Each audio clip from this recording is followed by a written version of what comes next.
일단 저는 5년 전부터 한 번씩 투자 설명회를 열어서 열심히 준비를 하고 있는 하나증권의 서명금센터 권명재 차장이라고 합니다. 반갑습니다. 요번에는 준비를 하다가 운 좋게 유튜브 다 보셨죠? 저희 하나증권이 매년 이제 리서치 쪽에는 우리나라에서 1위를 하고 있는데 이게 다 여기 나오신 분들이 다 우리나라의 계속 베스트 애널리스트 파트별로 하시는 분들인데 이분은 계속 반도체 쪽에 1위 하시다가 얼마 전에 IRP 가셨고 요 분은 바이오 쪽에 계속 1위 하시다가 삼성바이오로직스 가셨던 것 같고 그다음 요 두 분은 계속 베스트 애널리스트 지금도 하고 계시고 오늘 발표하실 겁니다. 요 분은 이제 얼마 전에 세계에서 제일 큰 에너지 포럼 가서 거기서 또 앞으로 한 5년에서 10년 동안 에너지 산업이 어떤 식으로 변할지 그 큰 흐름을 좀 설명해 드릴 거고 다들 잘 아시는 2차 전지 작년까지 굉장히 핫했죠. 김현수 연구위원이 발표를 해주실 거고 요거 말고 제가 항상 할 때마다 이제 저희 증권 투자라고 하면 베이스가 이제 주식이랑 채권인데 주식을 기준으로 말씀드리면 이제 거시경제 분석이랑 산업 분석, 기업 분석 이거를 같이 이제 가야 되는 거라서 이제 그런 것들 이 섹터 애널리스트 분들이 좀 못 해주시는 거는 제가 조금 하려고 그렇게 준비를 했습니다. 이게 줌으로 하는 건 처음이라서 좀 나름 유료 결제도 하고 뭐 계속 저번 주 그전 주부터 애널리스트들 연락하고 막 일정 잡고 굉장히 어렵거든요. 근데 어쨌든 고생은 많이 했다는 거 좀 알아주셨으면 좋겠고 이게 매끄럽지 않더라도 조금 양해를 부탁드리도록 하겠습니다.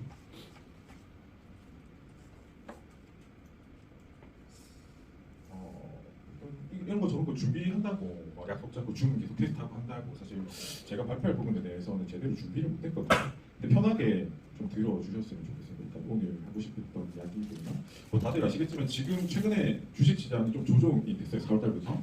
그래서 코스피를 잠시 보면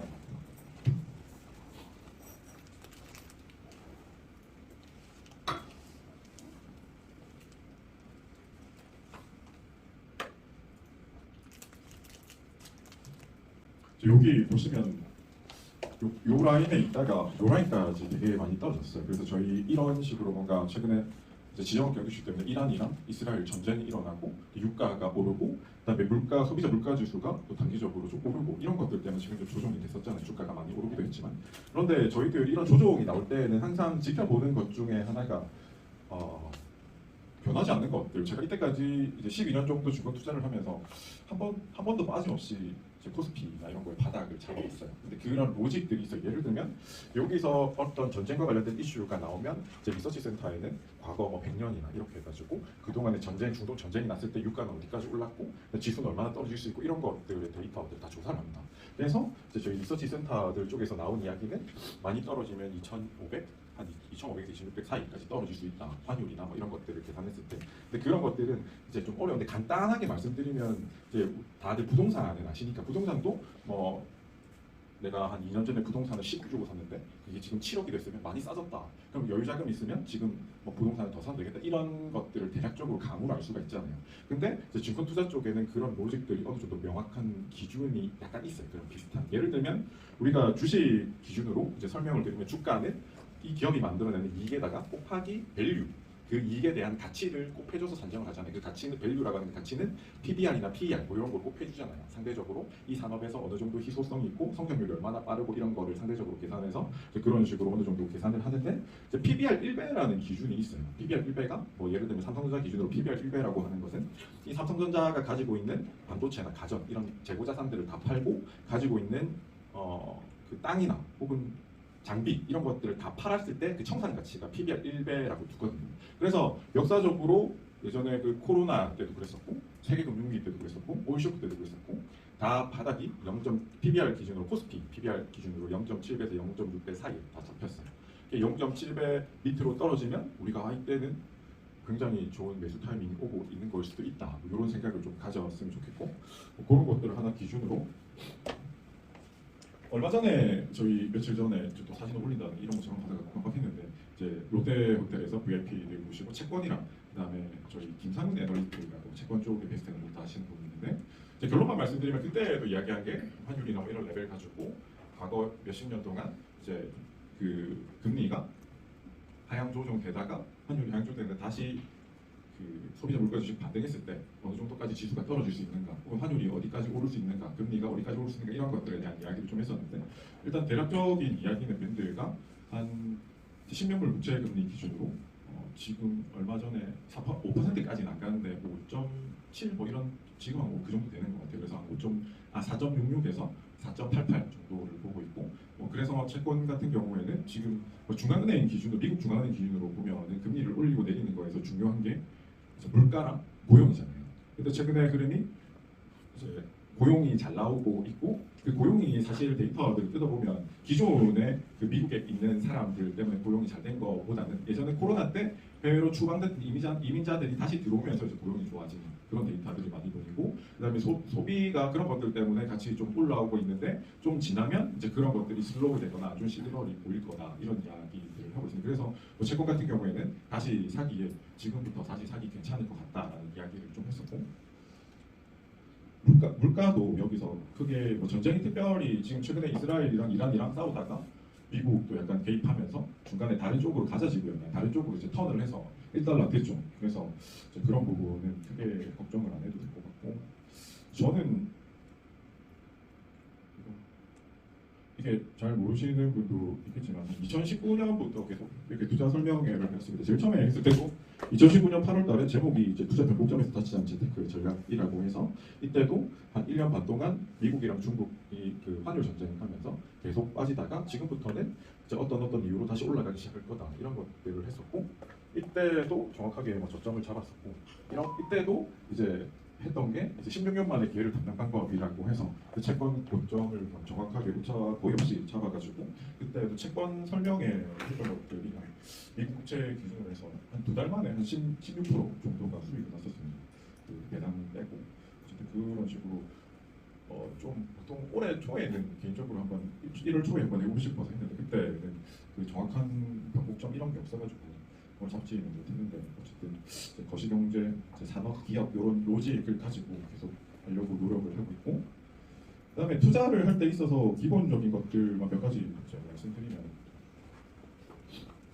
주식을 기준으로 말씀드리면 기본적인 로직은 그렇습니다. 이게 하나금융지주인데 설명을 가장 초보들이 있는 분들한테 많이 하는데, 이게 과거 2005년부터 20년 동안의 차트인데, 일단 가장 이상적으로 우리가 주식을 통해서 채권이든 주식이든 이상적으로 투자를 해서 돈을 벌려면 이때가 코로나 때거든요. 코로나 때 하나금융지주는 은행 산업이죠. 우리가 돈을 빌려주면 그 돈 가지고 대출을 해줘서 예대마진 이제 그거를 먹는 이 산업인데, 간단하게 말씀드리면 이 은행 산업은 이제 금리가 낮아지면 마진이 작아져요. 금리가 높아지면 마진이 커집니다. 대충 생각해 보시면 이때 금리가 낮아서 영끌에서 집을 샀던 신혼부부들이 이때 금리가 막 우리나라 3% 넘어가고 이럴 때, 이때는 정말 집 사서 좋았는데, 이때는 이제 이자가 갑자기 그 대출은 똑같은데 금리가 높아지다 보니까 은행에 훨씬 더 돈을 많이 내야 보니까 은행은 가만히 있어도 돈을 더 많이 벌게 되는 시스템이 되는 거죠. 그래서 이때 되면 배당도 많이 나오고 합니다. 그래서 간단하게 말씀드리면 이럴 때는 은행주 입장에서 봤을 때는 굉장히 리스크가 더 이상 떨어질 가능성이 거의 없으면서도 상방으로 갈 수 있는 놈은 굉장히 많죠. 그래서 여기서 사서 금리가 고점 근처에서 매도를 하거나, 아니면 이제 배당받는 걸 좋아하시는 분들은 하나금융주 같은 경우에는 이제 2021년에 배당이 3,100원이고 2022년에 배당이 3,450원입니다. 그럼 이때 한 주에 2만 원에 샀다고 치면 배당 수익률이 16%, 17%, 18% 이렇게 됩니다. 그러면 이때 1억치를 주식을 샀으면 이 1년 반 뒤에 1억이 2억 5천이 되고 배당이 매년 한 1,700만 원, 1,800만 원씩 나옵니다. 그래서 이런 주요 추세를 수익화하고, 또 이제 이런 배당도 수익화하고, 기본이 로직이 이런 거죠. 그래서 이제 모든 산업 분석을 하고 타입 거시경제 분석을 하는 이유가 이제 이 산업별로 이런 것들을 포착하기 위해서입니다. 그다음에 계속 말씀드리는 것 중에 하나가, 우리나라는 거의 모든 산업을 굉장히 다 잘합니다. 근데 우리나라 인구 5천만 명이고, 중국만 해도 14만 명, 인도도 14만 명, 그 인구 수가 28배다 보니까 우리나라에서 잘하는 기업이 글로벌로 확장할 때 주가가 상승하는 경우가 굉장히 많습니다. 우리나라 지금까지 2차 전지도 예를 들면 그런 거죠. 유럽으로 갔다가 미국으로 가고 이런 것들이 굉장히 많고, 그다음에 또 하나를 말씀드리면, 예를 들어서 2019년 9월달 18일 날 이때도 이제 제목이 설명했을 때가 그 금리 인상이랑 중간 선거 같은 이런 것들이 거의 끝나간다. 지금부터는 곧 코스피가 이제 바닥을 찍고 상승하기 시작할 거다. 기관 외국인들이 매수를 시작할 거다. 그래서 포스코를 머니쇼에서도 오래 했었고, 설명할 때 2차전지랑 이런 것들 많이 설명드렸는데, 로봇이랑 포스코를 이때는 대표적으로 설명드렸어요. 그 이유는 이제 우리나라 사람들이 포스코 모르시는 분들도 있고 배당을 많이 주기 때문에. 그래서 포스코 같은 경우에는 정확하게 바닥에서 사서 최고점에서 팔았습니다. 정확하게. 그래서 이런 것들을 보시면 오늘도 이제 경제 신들이라고 하는 뭐 김현수 연구원이나 이런 분들이 미리 이런 타이밍을 분석해서 알려주시는 거를 공부해서 이제 공유를 드리고 하니까 이런 것들을 어느 정도 항상 그런 건 아니지만 정확하게 잡을 수 있을 때가 있으니까 공부를 하다가 그렇고 한 번씩 저렇게 또 저기 컬럼도 한 번씩 쓰고 있고 그래서 조금만 보여드리면 그때 당시에도 저희 제 옛날에 유튜브에 올려놨던 인스타그램에 올려놨던 게 있는데 이제 그때 당시에 제 고객분들 수익률 보시면 800%도 있고 200% 300%도 있고 이런 것들이 되게 많았습니다. 오늘도 이제 이런 관점을 가지고 이제 거시경제가 지금 상황이 어떻고 그 다음에 이제 산업별로 산업의 흐름이 앞으로 어떻게 갔고 그런 그 중에서 핵심 기업이 어떤 게 있는가 이런 관점에서 한번 살펴보시고 그랬으면 좋겠습니다.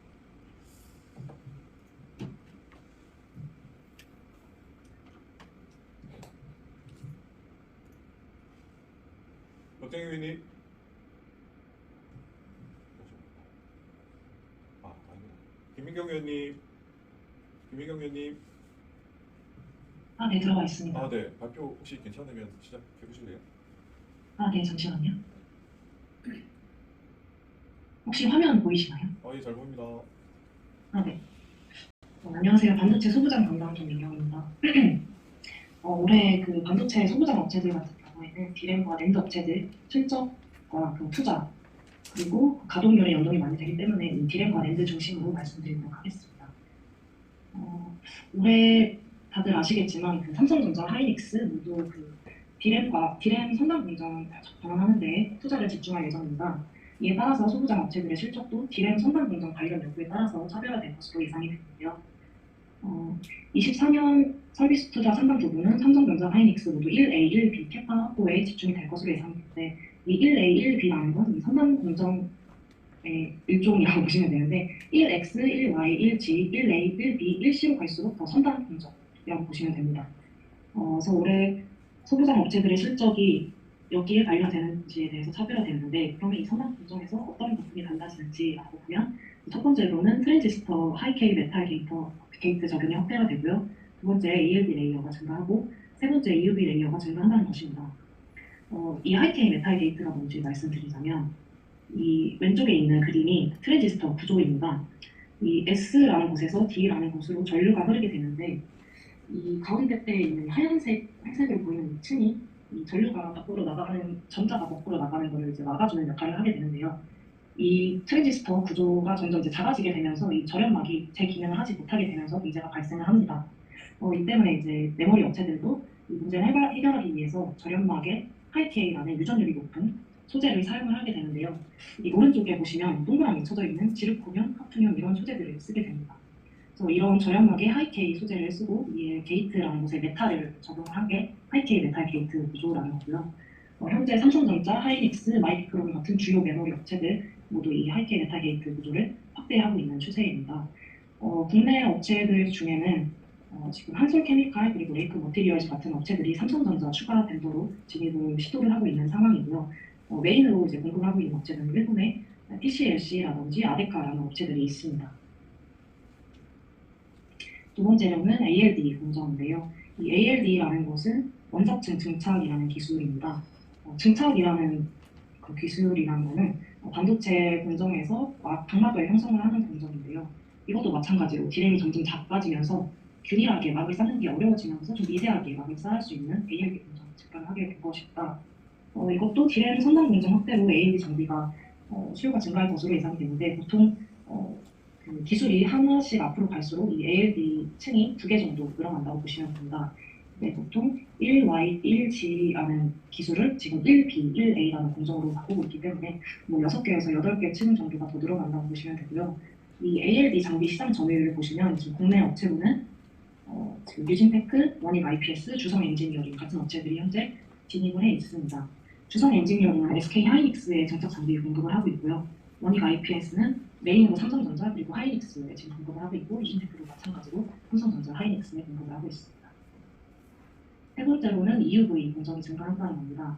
EUV도 많이 들어보셨을 텐데요. 이것도 마찬가지로 반도체 소자가 작아지면서 더 미세한 패턴을 그릴 수 있는 노광 공정을 의미를 합니다.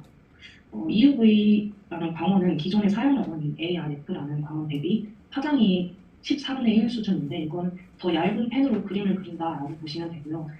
그 파장이 14분의 1 수준이기 때문에 빛이 다른 곳에 흡수되려는 성질이 그만큼 강하다고 보시면 됩니다.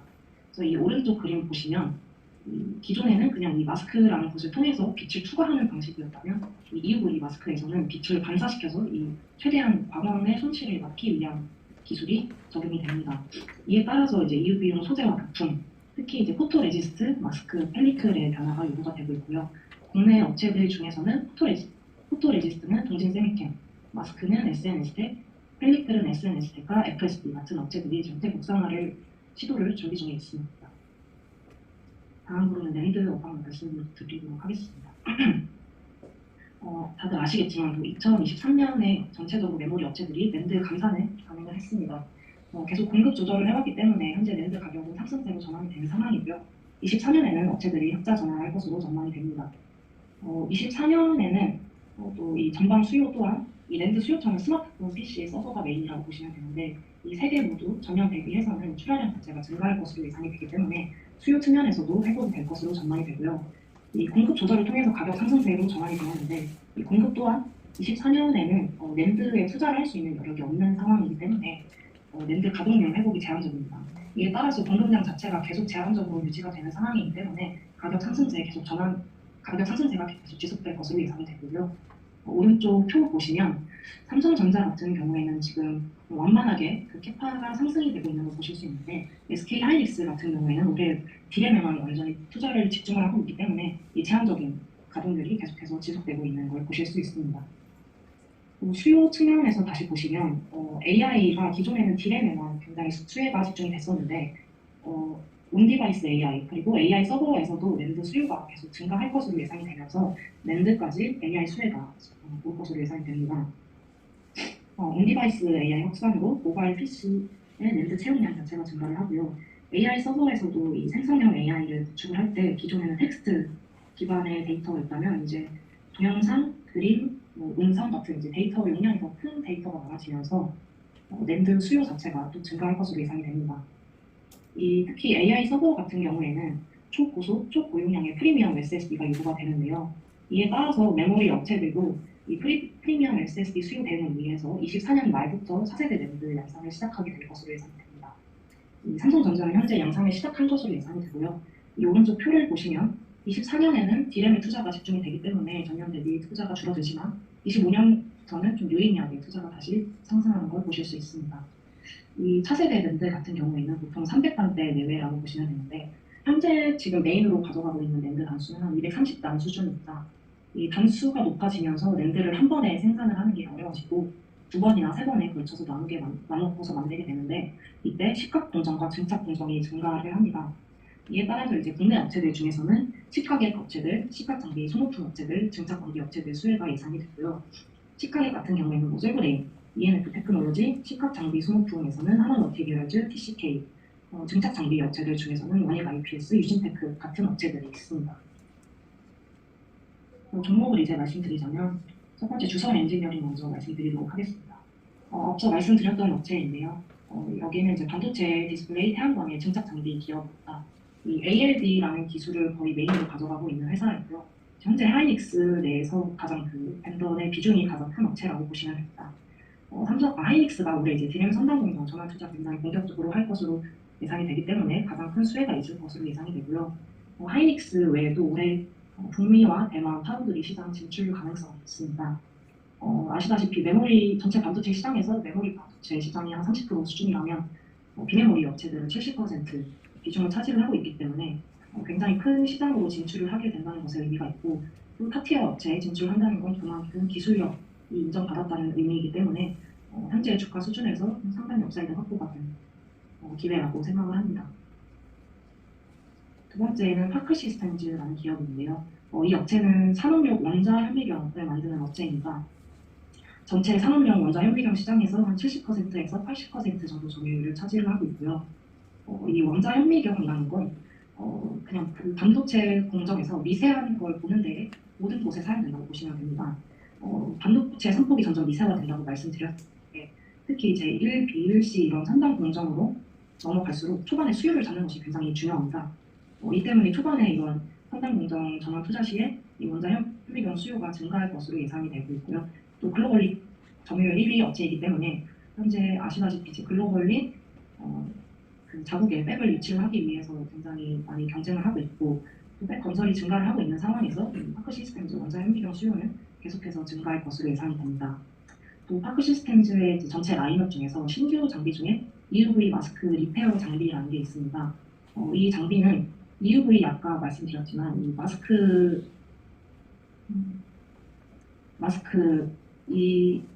마스크랑 EUV 마스크가 한 단가가 3억에서 5억 정도로 추정이 되는데요. 이 마스크를 파티클이나 이런 오염이 되었을 때 이 오염을 제거해줘서 계속해서 쓸 수 있게 만들어주는 장비라고 보시면 됩니다. EUV 공정이 많아질수록 마스크 사용량도 많아지는데 마스크 단가가 워낙 비싸기 때문에 이 리페어 장비 수요가 증가가 될 것으로 예상이 되고 있고 현재 이제 글로벌 탑티어 회사들에서 테스트를 진행 중이기 때문에 올해 안에 괜찮은 출하를 기록을 할 수 있다라고 생각을 하고 있고요. 현재 그 주가가 그래도 좀 많이 빠져 있는 상황인데 중국 매출 비중이 높기 때문에 이런 우려가 좀 상존하는 상황인데 사실 이 원자 현미경이라는 게 공정 자체에 사용되는 장비는 아니기 때문에 좀 이런 이슈에서는 좀 자유롭지 않을까라고 저는 판단을 하고 있고요. 향후 중장기적으로 봤을 때 외형 성장과 이익 개선 다 모두 가능할 것으로 생각을 하고 있습니다. 다음으로는 이제 차선 우주 말씀드리겠습니다. 원일 IPS이고요. 이 장비도 주성 엔지니어링과 비슷한 증착 장비 기업입니다. 아까 말씀드렸듯이 삼성전자와 하이닉스에 공급하고 있는데 이 1A라는 모드에서 원래는 하이닉스 벤더에서 그 지위를 박탈 당했었는데요. 1B부터 다시 하이닉스 벤더 진입에 성공을 했고요. 작년 말부터 출하를 다시 시작을 했습니다. 이에 따라서 이제 삼성전자 하이닉스 모두 벤더에 진입을 한 상황이고 또 TSV 공정에 들어가는 장비들을 삼성전자 하이닉스 모두 이 HBM 라인 향으로 올해 1분기부터 본격적으로 출하가 예상이 되고요. 이에 따라서 이제 HBM 수혜가 굉장히 강화되었다고 판단을 하고 또 이 증착 장비 중에 이 낸드에 사용되는 옥사이드 나이트보드라는 장비가 있는데요. 이 낸드 만들 때 방마국을 증착하는 증착 장비입니다. 해당 장비를 이제 삼성전자가 V9 낸드 투자를 진행하게 될 때 이 장비 출하가 본격화되면서 실적 개선이 아주 빠르게 되지 않을까라고 판단을 하고 있습니다. 다음으로는 하나머티리얼즈 말씀드리도록 하겠습니다. 하나머티리얼즈는 반도체 식각 장비에 들어가는 소모품을 공급을 하는 업체이고요. 이 반도체 식각 장비 소모품 시장은 그 장비사를 통해서 다시 그 메모리나 반도체 제조사로 공급이 되는 비포마켓과 바로 그냥 반도체 제조사로 공급을 하는 애터마켓이 있는데 하나머티리얼즈는 비포마켓 업체라고 보시면 되고요. 하나머티리얼즈는 그 텔이라는 도쿄 일렉트론이라는 일본 장비사를 통해서 삼성전자, 하이닉스 등 메모리 제조사에 공급을 하고 있습니다. 낸드 가동률이 감산이 심하게 되면서 실적이 많이 빠졌었는데요. 올해 낸드 가동률 점차적으로 개선이 되고 있고 이것도 마찬가지로 V9 낸드 전환 투자가 되면 신규 장비가 출하가 많이 되기 때문에 이와 같이 이 부품의 매출액 또한 같이 성장을 할 수 있을 것으로 예상이 됩니다. 26년에는 텔이 극저온 식각 장비라는 걸 이제 본격적으로 출시를 하게 되는데요. 이건 V10이라는 차세대 또 낸드에 들어가게 되는 식각 장비입니다. 텔은 이 식각 장비를 통해서 한 10% 정도 추가적인 점유율 증가를 할 거로 생각을 하고 있고요.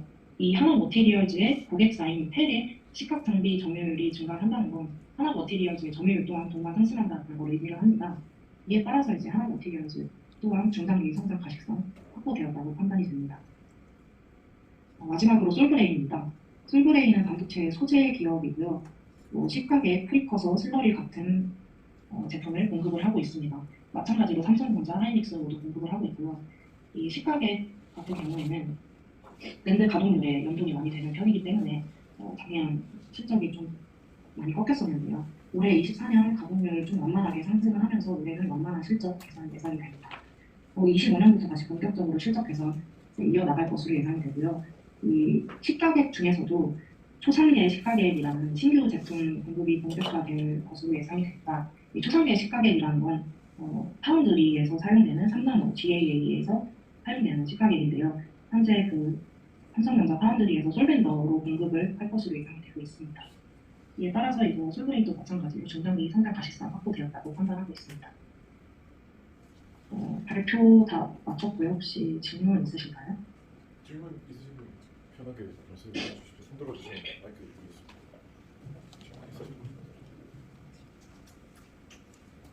이 반도체 세계가 이 반도체 좀 전에 소개하신 세계가 여기서 좀 추천주라고 생각하면 되나요? 네, 방금 앞에 EUV나 뭐 이런 것들이 사람이 커지고 이렇게 그러면- 되는데 거기에 이제 들어가는 보호장 중에 네. 이제 대표적인 것들이 앞으로 이게 이제 오른다고 보고 서게 되는 그런 종목이라는 거죠. 아닌가요? 그거는 안 들어요. 혹시 위원님 따로 하실 말씀 있으신가요? 방금 제가 질문이 잘 안 들려가지고 다시 한번 더. 이게 추천주라고 사도 되는 거 물어보시네. 네, 저는 굉장히 좋게 5비용보다 굉장히 좋게 보고 있습니다. 또 질문 있으신 분 있으세요? 없으세요? 네, 없으시면 요거로 맞추시죠. 수고해 주신 김민경 위원님 큰 박수 부탁드리겠습니다. 감사합니다. 네, 저 조금만 첨가를 해드리면 다들 아시는 이야기일 건데 우리가 작년에 갑자기 그 이제 챗GPT 나오면서 짧은 시간에 연산을 굉장히 많이 해야 되다 보니까 이제 거기에 엔비디아가 주도해서 HBM이라는 게 나왔죠. HBM 간단하게 말하면 이제 그 GPU에다가 DRAM, DDR5를 최적화해가지고 좀 빠르게 연산할 수 있도록 도와주는 그런 것들을 이제 만들기 시작했는데 이제 SK 하이닉스랑 삼성전자도 연구를 하다 삼성전자는 중간에 이게 안 될 것 같다고 그만두고 SK 하이닉스가 먼저 해서 수주를 계속 받고 있고 물량이 꽉 차서 지금 그거를 만드는데 뭐 대충 말하면 뭐죠? 엔비디아랑 TSMC랑 그 하이닉스랑 같이 해가지고 이렇게 만들고 있고 앞서서 굉장히 이제 공격적으로 물량을 증설하면서 계속 확장을 하고 있고 이제 그런 과정에서 아까 말씀하신 첫 번째 기업이 SK 하이닉스 쪽으로 들어가는 장비 기업이었고 두 번째 말씀하셨던 종목 파크 시스템즈는 이제 우리가 항상 좀 투자를 할 때 이제 미국에서 보면 엔비디아나 혹은 또 뭐 마이크로소프트 이런 것처럼 어떤 산업이 이제 메가 트렌드가 생기면 그 내에서 이제 1위 할 수 있는 기업을 찾잖아요. 그 중에 하나가 뭐 예를 들면 원자현미경 같은 경우에는 우리가 계속 이제 뭐 여러 가지 반도체 쪽이 더 5나노, 3나노, 2나노 이렇게 미세화돼 가니까 이제 그런 쪽에 원자현미경이 이제 필요한 거고 지금 뭐 SK하이닉스도 그렇고 삼성전자도 그렇고 마이크론도 그렇고 TSMC 같은 경우에도 지금 일본에 공장 만들고 있고 SK하이닉스랑 삼성전자도 미국에 공장 만들고 있고 마이크론도 확장하고 있고 이제 그런 게 확장이 되면은 원자현미경이 앞으로 더 들어갈 거고 뭐 그런 차원으로 보시면 되고 거기에다가 뭐 최근에 나오는 이슈 최근 한 달 동안 엄청 또 가파르게 오르고 있는 뭐 전력망 전력기기 같은 경우에도 이런 빠르게 연산하고 데이터 센터가 계속 늘어나다 보니까 전력이 부족하고 그다음에 미국 같은 경우 우리나라는 그래도 상대적으로 전력기기나 변압기 이런 게 잘 돼 있는데 이제 30년 이상 지난 그런 것들이 미국에는 많이 만들어져 있어서 그 교체 수요까지 겹치면서 그게 앞으로 한 5년에서 10년 동안 계속 미국 안에 있는 기업들만의 캐파로 그걸 다 소화를 못해서 우리나라 기업들이 들어가면서 또 최근에 증설도 하고 뭐 예를 들면 LS나 LS 일렉트로닉, 현대 일렉트로닉, 뭐 전송 기업들 이런 것들이 오르고 있고 거기까지 이런 식으로 만들어지고 있는 흐름이죠. 그렇습니다. 선생님 궁금한 게 네. 너무 기본적인 건 것 같아서 네. 자료 중에 네. 그 TPCP 이론은 어떤 의미를 TPCP. TP 금액이 금액을 아, 예, 예상 목표가 뭐 이런 거. 예, 예상돼. 예, 맞습니다, 맞습니다. 그게 보통 이제 앞으로 1년이나 혹은 앞으로 6개월 뭐 이런 식으로 해서 내긴 하거든요. 그거를 대략 쪽으로 이제 그 안에 있는 내용들을 보면 생각하시는 거. 그 다음에는 저희 박재경 연구위원님 준비하셨는데 이분도 아까 말씀드린 것처럼 지금 저도 한 번씩 궁금할 때 계속 이제 여쭤보고 사실 2월, 3월에 바이오 가지고 뭐 알테오젠이랑 레고캠바이오 이런 걸로 수익을 많이 냈어요. 근데 이제 좀 많이 올라왔을 때 이제 이 가격 합당한가 저는 한 번씩 여쭤보고 도움을 많이 받고 있습니다. 박재경 연구위원님 발표 들어보겠습니다. 위원님 발표 시작하시면 됩니다. 네, 안녕하세요. 하나증권에서 제약바이오 담당하고 있는 박재경입니다. 일단 제약바이오 최근에 있었던 이슈들 위주로 먼저 업데이트 드리고 투자 전략을 말씀드리도록 하겠습니다. 최근에 이제 저희 섹터에서 이슈가 됐던 부분 중 하나가 바이오 세큐어 액트입니다. 한국말로는 바이오 보안법이라고 하는데요. 1월 25일자로 미국 하원에서 먼저 발의가 됐고요. 이 법안의 내용은 이제 중국의 바이오 기술 기업들이 이제 군사 정보기관과 협력해서 미국의 안보를 위협을 하고 있고 이들과의 거래를 좀 금지를 해야 된다 이런 내용의 법안입니다. 그래서 이 기업들의 이제 중국의 대표적인 CM 업체인 UC바이오가 포함이 되면서 관련해서 이제 국내 업체들의 수혜가 있을 걸로 최근에 좀 기대가 되는 상황입니다. 3월 6일자로 해당 법안이 상원에서도 통과가 되면서 입법이 좀 생각보다 빠르게 진행되고 있고요. 아직 최종 입법은 남아 있는데 이제 최종 입법까지 절차가 얼마나 걸릴지가 딱 구체적으로 정해져 있지는 않지만 사실 입법 확률은 지금 굉장히 높아진 상황이다 정도로 말씀드릴 수 있을 것 같고, 그래서 이 법안에 대해서 제가 이제 문의를 많이 받는 부분이 이 법안이 실제로 시행이 되면 그렇다면 얼마나 국내 기업들한테 이제 수혜가 가는가 숫자로 이제 말씀을 드리기를 원하는데, 안타깝게도 딱 숫자로 말씀드릴 수는 없습니다. 이유는 이 법안의 내용이 사기업 간의 거래를 일시에 중단한다는 내용이 아니라 연방 정부 행정기관과 우시의 거래를 금지하는 내용의 법안이에요. 그래서 사실 사기업들이 이 법안이 이제 입법이 됐다고 해서 우시바이오와의 거래를 당장 중지해야 되고 그런 건 아닙니다. 이제 이것이 그럼에도 불구하고 수혜가 있다고 보는 거는 기업들이 정부의 눈치를 본다면 앞으로 신약 파이프라인들의 수주를 맡길 때 우시에 아무래도 덜 맡길 수도 있다, 이런 기대감들이 반영이 되고 있는 상황이거든요. 그래서 사실 이건 숫자로 얘기하기는 어렵지만 국내 업체들의 방사 이익에 대한 기대감을 좀 올려갈 수 있는 이벤트 정도로 말씀을 드리고 있고, 사실 또 우시의 비즈니스 모델이 국내 CM 업체들이랑 좀 다릅니다.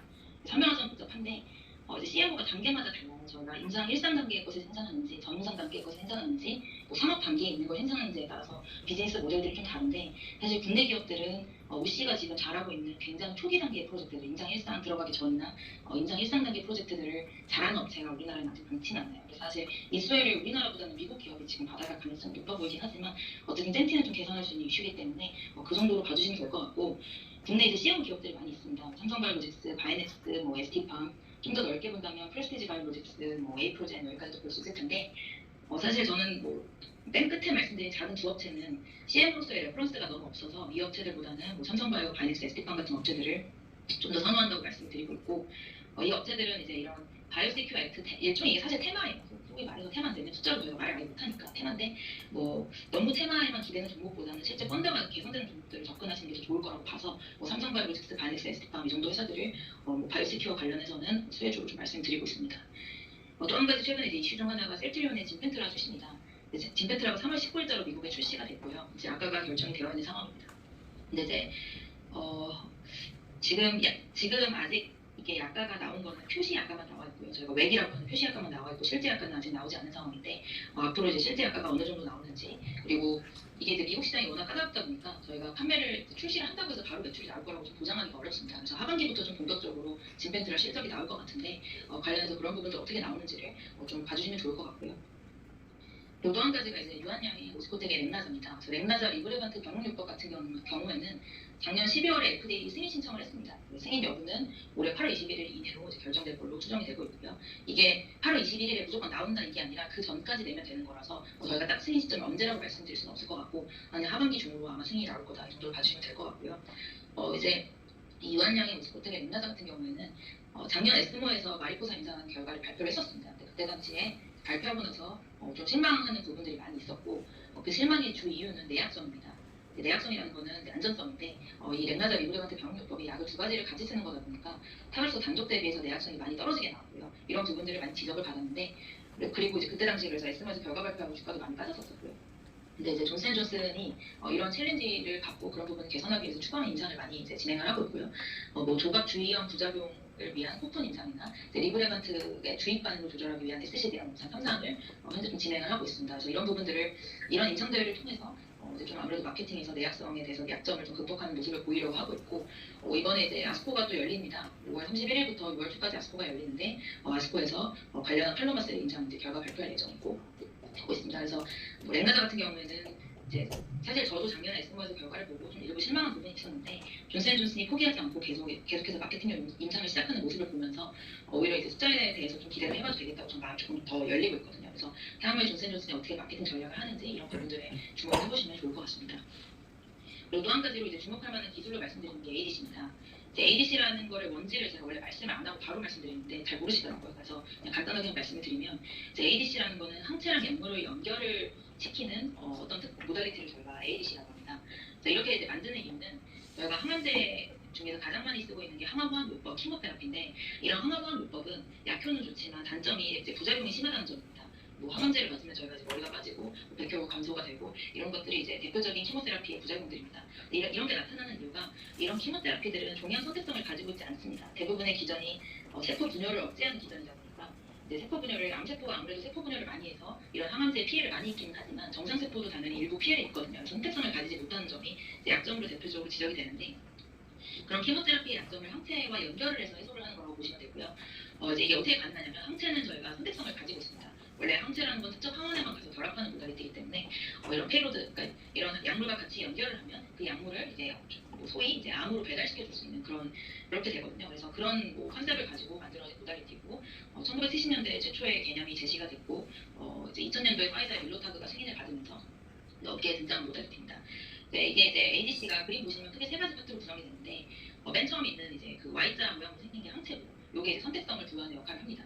그래서 이 항체라는 건 항원에 가서 결합을 하는데 이 항원을 이제 암 세포에 많이 발현되고 정상 세포에 발현되지 않는 항원을 이제 만들어서 중요한 게 선택성을 이제 항체가 부여하는 역할을 하고 이 링커는 항체랑 페이로드를, 그러니까 항체랑 그런 약물을 연결하는 역할을 합니다. 그래서 이제 이 링커가 혈주, 저희가 이런 약들은 다 정맥으로 맞아요. 그래서 정맥으로 해서 전신 순환을 하게 되는데 이 전신을 돌아다닐 때는 링커가 잘리지 않고 종양에 가서 링커가 잘려서 거기에서 선택성을 부여하게 하는 그런 역할을 링커가 해주신다고 보면 되고 이제 약물이 아까 제가 말씀드린 케모테라피인데 이 케모테라피는 이제 효력이 좋지만 안전성이 떨어지기 때문에 이런 거를 ADC랑 같이 결합을 해서 안전성을 높이는 그런 방식이다라고 보시면 됩니다. 이런 게 ADC고요. ADC 잡은 기전은 이런 모습인데 이게 간단하게 설명드리면 ADC가 항원에 결합을 하면 이 항체가 세포 안으로 들어오게 됩니다. 그 세포 안으로 들어오면 리소솜이라는 저희가 세포 안에 쓰레기 약간 분해하는 그런 또 세포 내 기구가 있는데 거기에 결합을 해서 링커가 잘리게 되고 그렇게 해서 분비된 이제 페이로드들이 약물이에요. 약물이 이제 DNA에 결합하거나 이런 마이크로튜브에 결합을 해서 세포 독성을 가지게 되는 거고요. 그러니까 조금 작은 기전이 굉장히 독특하고 좀 복잡한 모델입니다. 이렇게 봐주시면 될 것 같아요. 그래서 이게 ADC 관련해서 최근에 주목을 많이 받고 있는데 이유는 이제 빅파마들의 딜이 굉장히 활발합니다. 사실 항암 분야는 경쟁이 굉장히 치열하고요. 항암제를 새로 개발한다는 게 점점 어려워지는 시대입니다. 현재는 진짜 많은 약들이 이미 다 개발이 돼버려서 이제 더 이상 무엇으로 약을 개발해야 되나 굉장히 경쟁이 치열한데 그런 상황에서 파마들이 ADC 파이프라인을 굉장히 공격적으로 확보를 하고 있습니다. 그래서 작년 3월에 파이자가 430억 달러의 CF 제네틱스를 인수한 이제 메가딜이 있었고요. 이제 그 이후에 10월에 MSD도 이제 다이치 산교와 ADC 3개 파이프라인 확보하는 딜을 진행했고 에피도 이뮤노젠이라는 회사를 약 100억 달러 정도 인수를 했습니다. 그래서 지금 빅파마들이 기존에 ADC를 하던 회사든 하지 않던 회사든 굉장히 활발하게 파이프라인을 확보하고 있는 움직임이 보이고 있고 임상 결과 발표도 굉장히 인상적인데 제가 하나마켓을 1년에 한 번 정도 이제 갑니다. 그래서 22년 아스코 갔었고 작년 23년 에스모에 갔었는데 이제 재작년도 그렇고 작년도 그렇고 하나마켓에서 가장 주목받는 거는 ADC입니다. 이게 학회를 가면 이제 그런 게 있어요. 그 해 학회에서는 뭐가 기립박수를 받았는가 이런 것들을 얘기를 많이 하는데 이제 22년에도 그렇고 23년에도 그렇고 ADC 좀 기립박수를 받으면서 사실 굉장히 주목을 많이 받고 있습니다. 그래서 작년에 기립박수 받은 거는 이제 패드세브라는 파이자 ADC랑 기초의사 병용한 요법 3상이 이제 결과 발표하면서 기립박수를 받았었거든요. 그래서 임상 결과도 굉장히 잘 나오고 있고 그런 상황입니다. 이게 이제 제약바이오는 사실 주식이랑 산업이 되게 동떨어져 있어요. 제가 느끼기에는. 그러니까 주식시장에서는 뭐가 테마가 일고 난리를 치는데 산업에서는 되게 관심 없는 주제도 많습니다. 그러니까 속된 말로 테마주가 되게 많아요. 산업이랑 좀 약간 동떨어져 있는데 ADC는 오히려 주식시장보다는 실제 현재 지금 산업에서 굉장히 주목하고 있는 상황이고 그렇기 때문에 저는 투자자분들이 주목을 하셔야 된다고 보는 게 이거는 가짜 테마 그냥 사람들 무리해서 만드는 그런 가짜 테마가 아니라 진짜 어떤 산업의 흐름이기 때문에 굉장히 그래서 오래 갈 거거든요. 이런 흐름이 한번 바뀐다고 하면 그래서 그런 부분에서는 주목을 해보시면 좋을 것 같고요. 장기간. 그리고 ADC 관련해서 정책도 최근에 넓어지고 있고 기존에 혈액암 위주로 사용이 됐었는데 최근에는 고형암에서도 폐암까지도 적극적으로 넓혀가고 있는 그런 상황입니다. 올해에도 ADC 관련한 딜들이 좀 활발하게 나오고 있고 지금 4월달에만 해도 이제 젠마비 프로파운드 바이오라는 회사를 또 인수를 했습니다. 그래서 이런 ADC 흐름이 23년에만 지금 들어온 게 아니라 올해도 계속해서 이렇게 딜 같은 것들이 나오고 실제로 파마들이 M&A를 굉장히 활발하게 진행하고 그러고 있다 정도로 참고해 주시면 될 것 같고요. 그래서 여기까지가 지금 최근에 제약바에서 좀 주목할 만한 부분들을 간략하게 말씀을 드렸고 투자 전략으로 말씀드리면 일단 상반기까지는 중소형이라고 하면 삼성바이오로직스, 셀트리온 정도가 저희가 대형주로 좀 분류를 하게 되는데 그쪽보다는 이제 제약회사나 바이오텍에 주목하는 걸 말씀드리고 하반기에는 대형주를 다시 한번 찾아보자 이렇게 말씀드리고 있습니다. 근데 이런 이유는 지금 사실 이게 저희 섹터가 대형주가 좋으면은 또 중소형이 주목을 못 받기도 하는데 대형주의 상황이 지금 상반기보다는 사실 하반기가 좋습니다. 삼성바이오로직스는 실적이 상저하고와 트렌드가 올해 굉장히 급격하게 나타날 거고요. 셀트리온 같은 경우에도 상반기가 좀 실적이 안 좋습니다. 이게 지금 합병을 했잖아요. 셀트리온과 셀트리온 헬스케어가 합병을 했고 합병 실적이 저희가 1분기 실적부터 합병 실적으로 적용이 되는데 이게 합병하면서 늘어나는 일부 비용들 때문에 1분기는 사실 적자이거나 BEP에 가까운 실적을 기록을 할 겁니다. 2분기도 뭐 실적이 평소보다 당연히 좋을 수 없는 지금 합병 비용 때문에 좋을 수 없는 상황이고요. 그래서 대형주들의 실적이 상반기보다는 하반기가 더 저희가 주목해 볼 만하기 때문에 일단은 상반기까지는 대형주보다는 중소형들, 뭐 제약사나 바이오텍에 주목을 하자 이렇게 말씀을 드리고 다만 이제 이런 흐름이 계속 이제 지속이 될 수도 있겠지만 하반기로 가서 이제 대형주 실적이 올라오고 새롭게 또 출시하는 시밀러들이 많이 있습니다. 스텔라라 졸레어, 프롤레, 악텐나 시밀러들이 있는데 이런 것들이 지금 올해 하반기부터 좀 내년에 좀 출시를 앞두고 있어서 이런 것들 출시가 나온다고 하면 대형주에 다시 관심이 이제 올라가는 흐름으로 갈 수도 있거든요. 그래서 일단은 상반기까지는 중소형주를 보고 하반기에 한번 대형주 투자 기회를 찾아보자 이렇게 해서 말씀드리고 있고 바이오텍 같은 경우에는 주가가 사실 단기적으로 보면 조정을 많이 받아 있는 상태입니다. 대부분. 그래서 긍정적인 투자 의견을 제시를 하긴 하는데 선별적인 투자를 좀 권고를 계속 드리고 있고 그리고 바이오가 지금 4월부터 저희가 조정을 받고 있는데 이게 받아야 되는 게 맞는 게 3월 동안 2월 말 3월 동안 저희는 글로벌 흐름이랑 반대로 왔습니다. 나스닥 바이오는 2월 말부터 조정이 받기 시작했었고요. 이유는 금리 때문입니다. 아시다시피 저희 섹터는 금리에 굉장히 민감할 수밖에 없어요. 특히 대형주들, 제약사들은 그래도 현금을 벌면서 연구개발을 진행하지만 바이오 기업들은 매출도 없고 돈도 하나도 못 벌고 돈을 조달해서 사실 연구개발을 진행하는 비즈니스 모델을 가지고 있다 보니까 돈의 값이 올라가는 고금리 시기에 굉장히 불리합니다. 실제로 지금 계속 어려운 상황이에요. 산업은 아직까지도 동조하기가 어렵고 근데 그런 상황인데 그래서 금리가 저희 낮아져야 좋고 그렇다 보니까 2020년에 코로나로 용선 풀리고 재고금리 갔을 때 굉장히 유리했던 거였거든요. 네. 이제 올해부터는 하반기부터는 금리가 이제 내려갈 걸로 생각을 했었고 그런 기대감이 1, 2월부터 세게 반영되면서 나스닥 바이오도 1, 2월에는 굉장히 좋았어요. 근데 2월 말부터 금리가 방향이 좀 바뀌기 시작했었고요. 그때부터 이제 조정을 선제적으로 많이 받았습니다. 6월 말부터 나스닥 바이오. 그래서 아직까지도 사실 나스닥의 바이오 섹터가 그렇게 좋은 상황은 아닙니다. 근데 저희는 그런 걸 무시하고 그냥 갔었거든요. 그렇다 보니까 사실 좀 불안불안한 느낌이 있긴 했었어요. 이게 글로벌리 금리를 반영하고 있는데 지금 저희만 안 하고 있다 보니까 근데 그러다가 지금 4월달 들어와서 금리 이슈를 반영을 하고 있는 그런 상황이고 그렇다 보니까 이게 단기에 오버슈팅을 여기서 갑자기 더 기대를 하기보다는 좀 중장기적인 관점으로 관심을 보이시기를 저는 권고를 드리고 있고 그래서 신약개발 성과가 좀 기대되는 업체를 좀 압축해서 대응하자고 이렇게 말씀드리고 있습니다. 그래서 우선은 이제 제약 쪽에서는 유한양행이나 밸류에이션 매력을 가진 제약사들 위주로 주목해보자 이렇게 말씀을 드리고 있고 지금 1분기에 실적 발표가 지금 차근차근 진행되고 있는데 저희 섹터 실적이 그렇게 좋은 편은 아닙니다. 지금 전반적으로 1분기가 매력도가 높은 편은 아니라서 단기간에 1분기 실적을 발표하면서 오버슈팅하거나 이런 거를 기대하기는 좀 어려울 것 같고 좀 밸류에이션 매력 높고 R&D 모멘텀 가진 업체들 위주로 보시면 좋을 것 같고요. 이제 유한양행 같은 경우에는 1분기 실적은 안 좋습니다. 굉장히 안 좋고 애초에 유한양행 실적이 좋은 점이 별로 없어요. 이 회사는 단기 실적보다는 다들 이제 엠나자, 리브레반트 이 방역 물법이 FDA 승인 받고 마일스톤 받고 로열티 받고 이런 이제 신약 가치를 기반으로 투자를 하는 회사라서 신약에 좀 더 주목을 하셔야 되는데 올해 하반기에 이제 엠나자, 리브레반트 병역 물법이 FDA 승인을 받으면 이제 유한양행은 마일스톤을 수령하게 됩니다. 그래서 하반기에 받을 마일스톤은 800억 정도가 있고요. 여기서 이제 오스코텍에 40%를 배분을 해주게 되고 내년에도 유럽, 일본, 중국 출시가 차근차근 이루어질 텐데 그런 것들을 이제 출시하면서 마일스톤 약 1,200억 원 정도를 내년에 수령할 걸로 보이고 로열티도 이제 내년부터는 미국 출시한 로열티, 미국 출시한 엠나자 매출에 대한 로열티도 내년부터 수령할 걸로 기대가 되기 때문에 꾸준히 관심 보여주시면 좋을 것 같고 이외에도 이제 알레르기 파이프라인도 GI 이노베이션에서 도입한 알레르기 파이프라인도 보유하고 있는데 이런 파이프라인도 상반기에 임상 원비상 종료가 됩니다. 그래서 하반기부터 본격적인 그런 사업개발 활동이 진행될 걸로 예상이 되기 때문에 그런 부분도 주목을 해주시면 좋을 것 같고 한미약품 같은 경우에는 1분기 실적이 굉장히 좋은 회사입니다. 그래서 1분기에 이제 700억 이상의 영업이익을 기록할 걸로 전망을 하고 있고요. 국경화미도 그렇고 한미약품 본업도 그렇고 지속적으로 성장을 하고 있습니다. 그리고 최근에 좀 주가가 한미약품이 많이 빠졌는데 경영권 분쟁 관련한 부분들이 약간 노이즈로 작용하면서 주가가 조정을 많이 받은 상태입니다. 사실 지금 정도 주가면 한미약품이 신약 가치가 그렇게 부담스럽게 반영되어 있는 상황이 아니기 때문에 한미약품도 중장기적으로 주목을 해보시면 좋을 것 같고요. 한미약품이 이제 국내에서 비만 파이프라인 어느 회사가 개발하나요? 이런 질문들 많이 하시는데 솔직히 국내가 비만을 잘하진 않는데 지금 그래도 저희 회사들 중에서 비만 신약을 개발하는 데 가장 가까이 있는 회사는 한미약품입니다. 그래서 한미약품 지금 에페그란타이드 비만 임상 3상은 이제 이건 국내 임상입니다. 국내 임상 내년에 종료될 걸로 예상되고 있고 그 외에도 신규로 이제 비만 트리플 아고니스트도 비만 적응증을 개발하고 있는데 이런 것도 이제 올해 임상 1상을 진입할 예정이고 그래서 이런 부분들을 좀 장기적으로 주목을 해보시면 한미약품도 지금 현재 좋은 레벨이라고 보고 있고 제가 여기 적지는 않았는데 종근당 같은 회사들도 많이 빠져 있습니다. 종근당 주가 보시면은 작년에 노바티스의 기술 이전 하고서 올랐던 부분을 거의 다 토해낸 상태입니다. 사실 이게 이 노바티스 기술 이전이 그렇게 무시당할 만한 기술 이전 아닙니다. 노바티스에서 업프론트 1,000억짜리를 기술 이전 한 게 쉬운 일은 아니거든요. 그래서 이 파이프라인을 노바티스에서는 굉장히 잠재력을 사실 높게 보고 있고 이게 주가가 빠지는 이유는 기술 이전 하고 나서 업데이트가 없어서 그런데 이 업데이트를 동등당에서 할 수가 없고 이미 기술 이전이 돼버렸기 때문에 노바티스 쪽에서 해야 되는데 하반기에는 어떤 적응증으로 개발을 할지 그리고 인상을 어떻게 할지 이런 계획들이 본격적으로 공개가 될 겁니다. 그래서 뭐 그런 부분들이 공개된다면 지금 동등당 시가총액이 1.3조 원 정도인데 올해 영업이익이 가이던스가 1,200억입니다. 사실상 신약 가치가 거의 제로라고 보시면 돼요.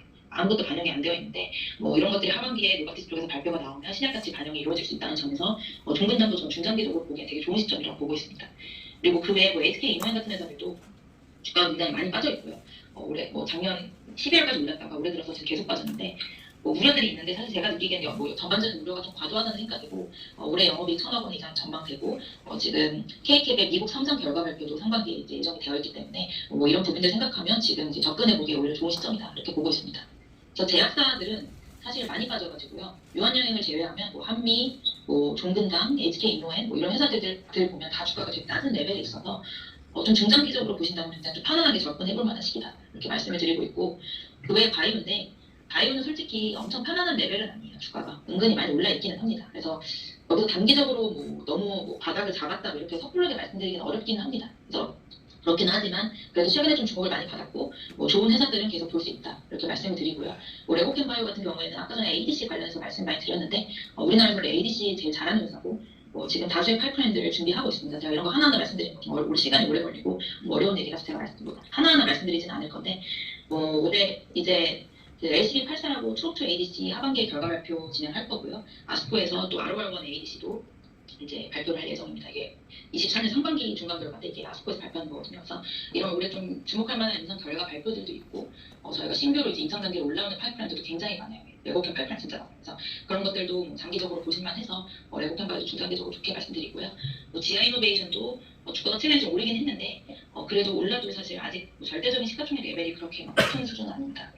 워낙 공모가가 낮았었기 때문에 부담스러운 시총은 아니라고 봐서 지아이노베이션 같은 회사들도 전 좋게 보고 뭐 알레르기 파이프라인 아까 유한영이 말씀드린 그 파이프라인도 있고 저희가 면역항암제 GI10이라고 이 파이프라인도 아스코에서 임상 결과 발표할 예정인데 이 파이프라인도 좀 중장기적으로 주목을 해보시면 좋을 거라고 보고 있고 에이벨 바이오도 파이프라인이 굉장히 많고 올해 이제 에이벨 503 같은 파이프라인들을 아스코에서 임상 중간 결과를 발표할 예정입니다. 이런 파이프라인들도 있고 중장기적으로 또 회사가 보는 거는 이중항체 ADC를 준비하고 있거든요. 그래서 이중항체 ADC, 이 회사가 원래 이중항체 하는 회사인데 이중항체 ADC를 적용하는 신규 파이프라인들도 지금 인터넷 들어가려고 하고 있습니다. 근데 이쪽도 굉장히 유망하기 때문에 뭐 이런 부분들도 주목을 해보시면 좋을 것 같다.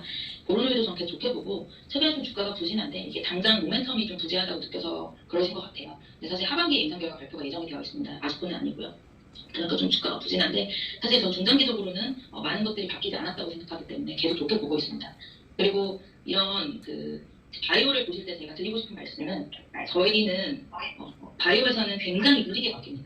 저희가 6개월에 한 번 업데이트를 해도 회사들이 많이 바뀌어 있잖아요. 근데 이제 주가는 계속 변동성이 크거든요. 그러니까 이게 산업의 시간과 주식의 시간이 안 맞아요. 산업은 사실 하루하루 거의 바뀌는 게 많이 없는데 저희는 어떤 성과가 내고 회사가 저렇게 바뀌었다고 말하려면 한 1년은 봐주셔야 되는데 주식시장 맨날 열리다 보니까 변동성이 크거든요. 근데 이게 이제 제가 안타까운 거는 이런 변동성을 전 역으로 좀 활용하셨으면 좋겠다는 생각이에요. 그러니까 주가가 오른다고 회사가 엄청 좋아진 게 아니고 주가가 빠진다고 회사가 엄청 나빠진 게 아니거든요. 그러니까 이걸 저희가 반대로 주가가 좀 조정받는 시기에 천천히 좀 주식을 모아가시고 오히려 너무 오버슈팅이 나오면 오히려 주식을 좀 줄이시고 이렇게 대응을 한다면 바이오도 투자를 할 수 있는데 이게 바이오 투자가 힘든 이유가 주가가 많이 올랐을 때 관심을 가지는 이렇게 돼요. 이게 이제 좀 저도 어려운 부분이에요. 그럴 때만 관심을 가지시는데 오히려 좀 반대로 이렇게 주가 안 좋은 시기에 요즘 같은 시기 그리고 모르겠어요. 단기적으로 사실 지금 주가를 얘기하기 어려워요. 금리 반영성 때문에. 근데 여기서 조금 더 조정이 나온다면 그런 시기 약간 이렇게 좀 주가 안 좋을 때 오히려 바이오를 좋게 보시고 너무 과열된 부분에는 오히려 약간 좀 탐다운 가지고 이런 식으로 하시면은 바이오로도 은근 수혜를 낼 수 있다. 저는 그렇게 좀 말씀드립니다. 이게 너무 사실 주식시장 선반영이 세고 실망도 너무 과도하게 바르고 이런 걸 하도 제가 많이 경험하다 보니까 그렇게 말씀 좀 드리고 있어요. 여기까지가 제가 준비한 내용이고요. 지금 제가 시간이 다 된 것 같아서 질문 같은 거는 따로 주시면은 저한테 전달해 주시면 제가 화면으로 답변을 드리려고 하는데 좋을 것 같아요. 네, 저는 여기까지 발표하겠습니다. 수고해 주신 박재경 의원님 소박으로 부탁드리겠습니다. 감사합니다.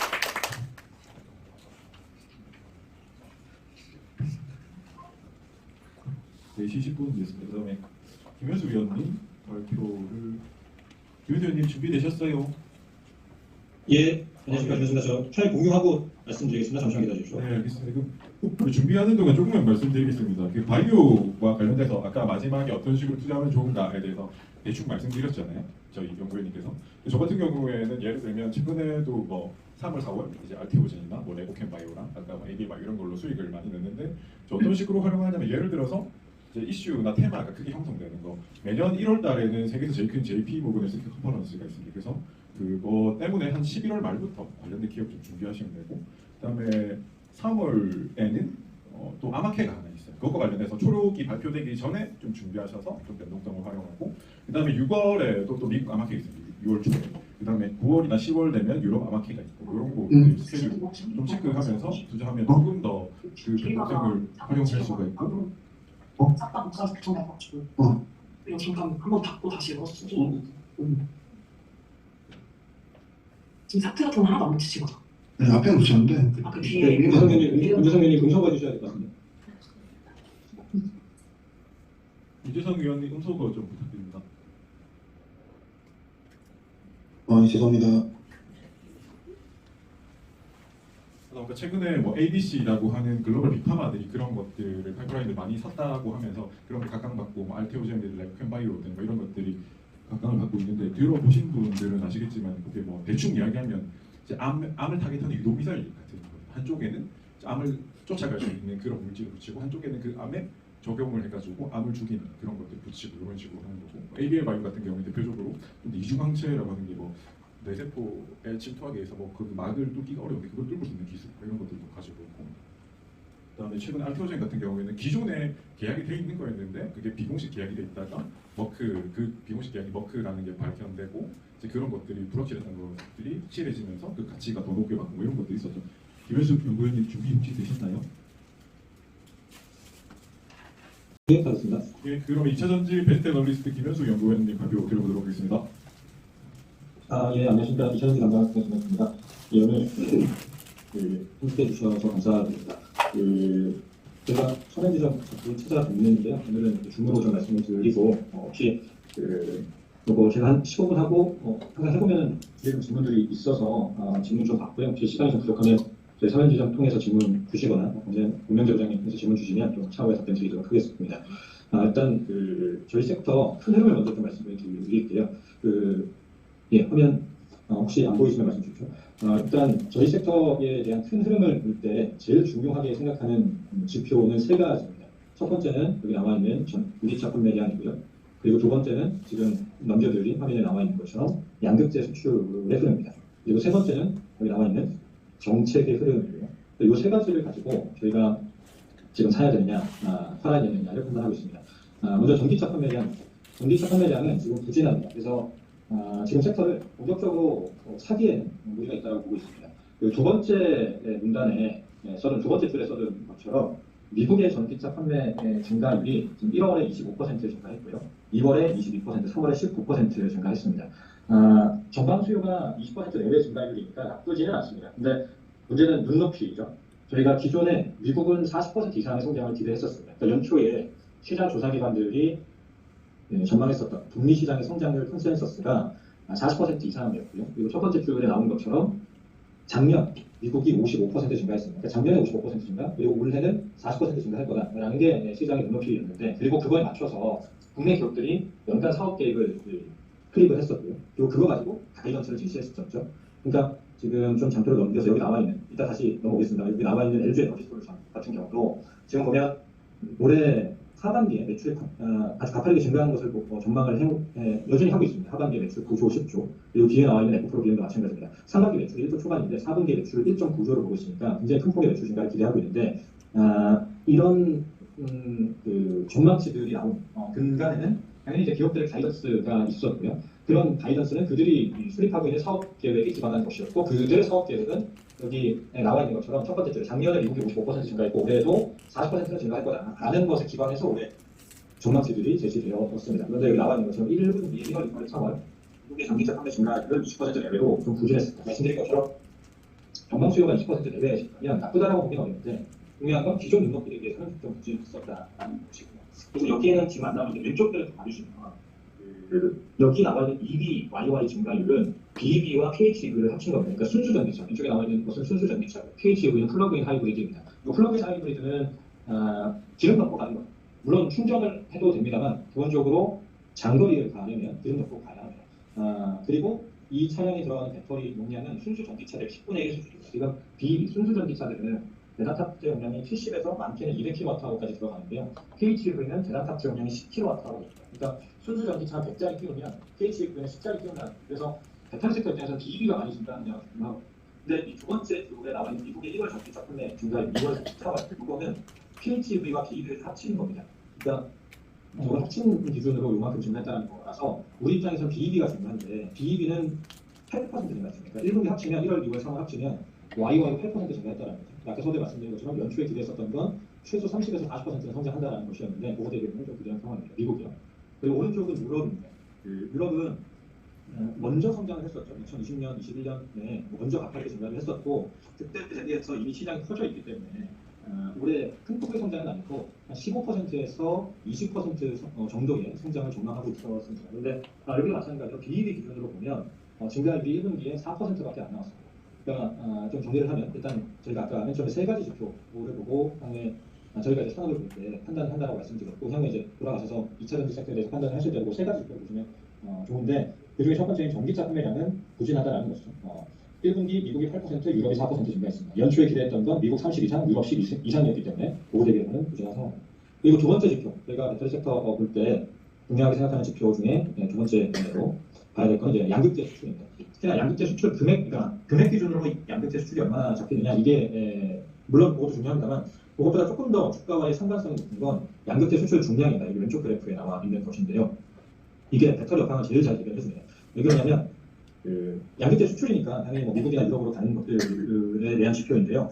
미국과 유럽에서 한국 셀메이커들의 시장 점유율이 50%가 넘습니다. 그러니까 미국에서 팔리는 뭐 GM, 포드, 유럽에서 폭스바겐, BMW 전기차 많이 팔리잖아요. 근데 그들이 배터리를 사올 때 유럽에서 한국 업체들의 점유율이 55% 정도 되고요. 미국에서는 45% 조금 넘어갑니다. 그러니까 정리를 해보면 미국이랑 유럽은 우리가 절반 먹어요. 그런데 거기에서 대부분 생산합니다. 한국 셀메이커들이 미국과 유럽에서 직접 셀을 생산해서 이제 자동차 업체들에게 넘긴다는 거죠. 근데 중요한 건 그들의 대략적인 가동률을 저희가 월별로 가늠할 만한 지표가 많지가 않아요. 뭐 어차피 현지업의 공장 가동률을 그들이 오픈하지 않으니까. 근데 그 가동률을 제일 잘 가늠할 수 있는 지표가 이 양극재 수출 중량이라는 거죠. 왜냐하면 미국과 유럽에서 그들이 셀을 생산을 할 때 거기에서 필요한 양극재는 다 한국에서 소싱을 하기 때문입니다. 그러니까 양극재 공장은 지금 미국과 유럽에 거의 없거든요.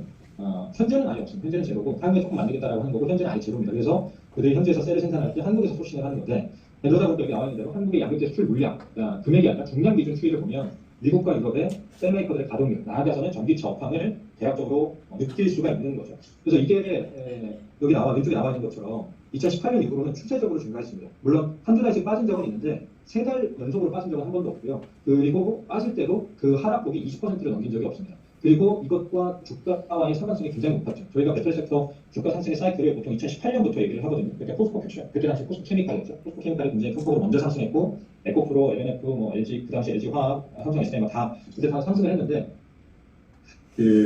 저희가 제일 많이 하락을 했고 그리고 장기간 하락했던 게 작년 하반기였죠. 근데 여기 나와 있는 것처럼 양극재 수출 중량이 작년 8월에 고점을 찍고 그때부터 빠집니다. 그러니까 명확하게 데이터는 시그널들을 줬었다라는 것이죠. 작년 8월에 그 포스코 캐치형 시가총액 지금 20조입니다만 그때 50조까지 가고 에코프로 지금 이제 그 분할 전 기준으로 150만 원까지 갔었고 그러던 것이 50만 원 정도 뭐 이런 식으로 그러니까 작년 하반기 하락이 굉장히 컸었는데 지표 중에 주가의 상관성이 높은 양극재 수출 중량이 그런 흐름을 이미 보여주고 있었다는 거죠.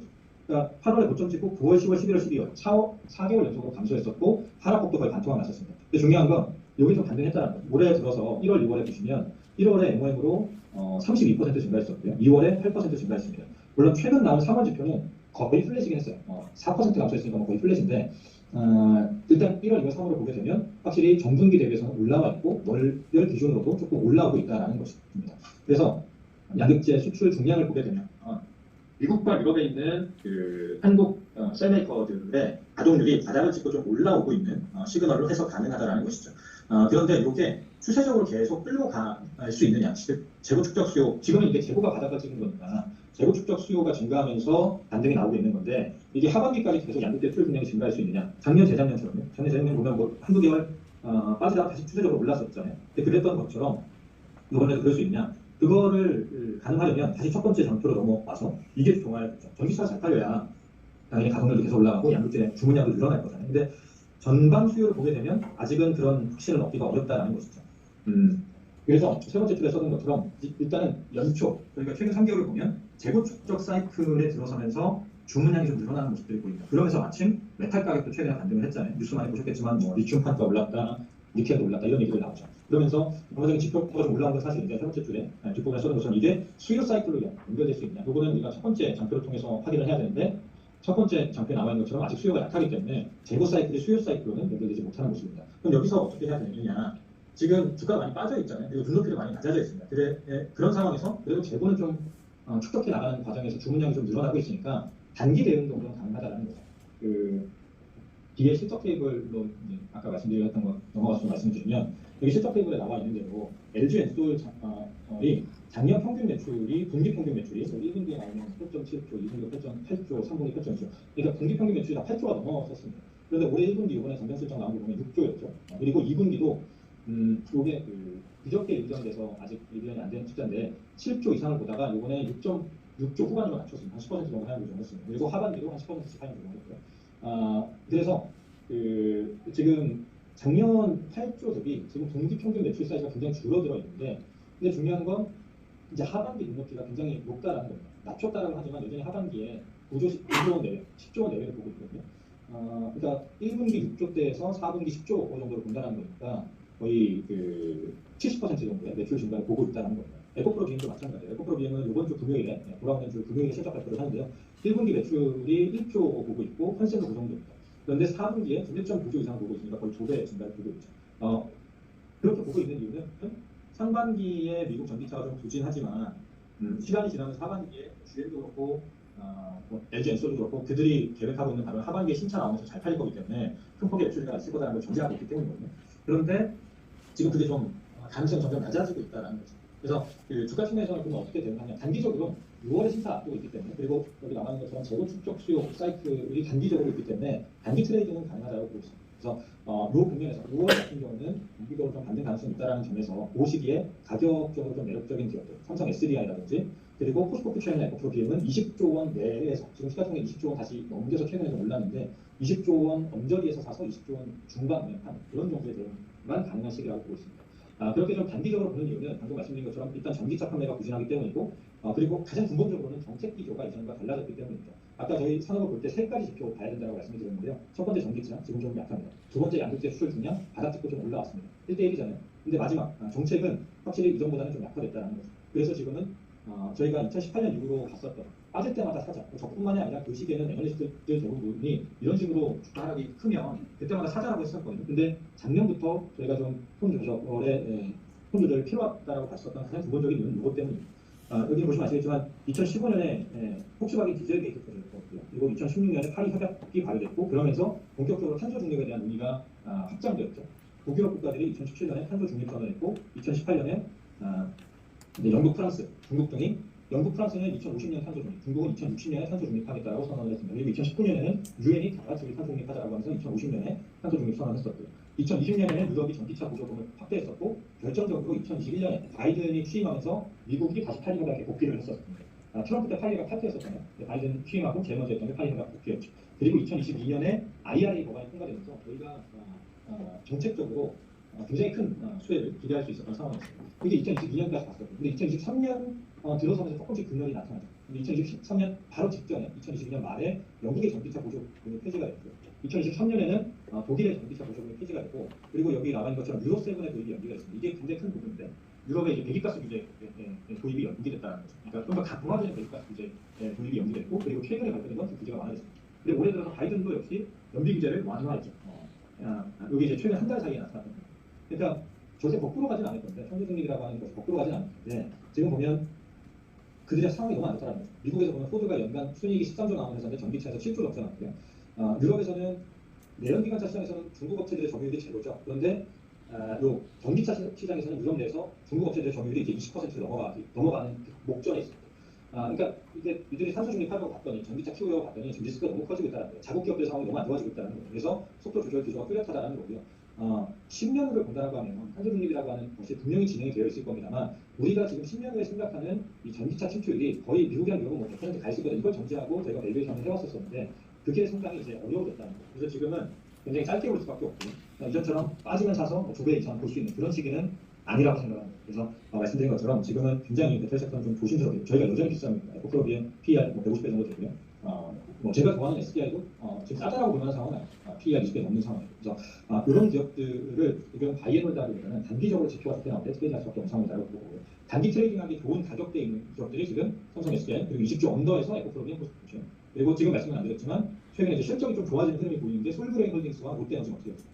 이런 기업들을 지금 저희가 5월, 6월은 그래도 단기적으로 좀 반영할 수 있는 시기라고 보거든요. 그 시기에 트레이딩 하기가 좋다. 대신에 이제 빠지면 사고 오르면 파는 그런 트레이딩을 해야 된다고 보고 있습니다. 기업들 배터리 섹터도 다 말씀을 드렸고요. 질문 있으시면 말씀 주시고 없으시면은 저희 임대상 위원님으로 하겠습니다. 혹시 질문 있으신 분? 네, 질문 하나 받아보겠습니다.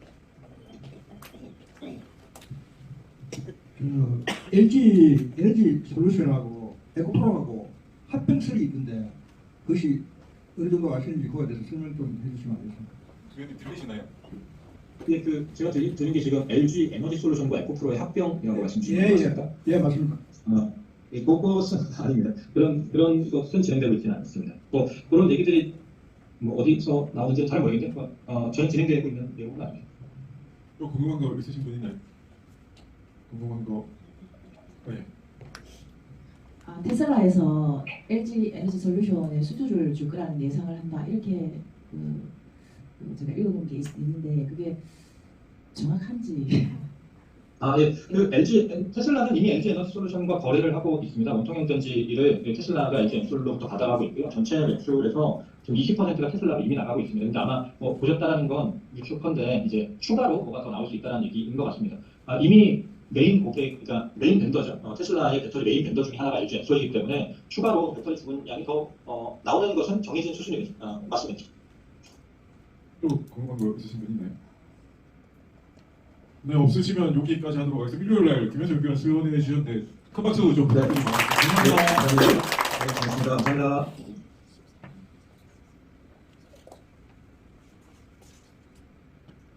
유재성 위원님 준비되셨나요?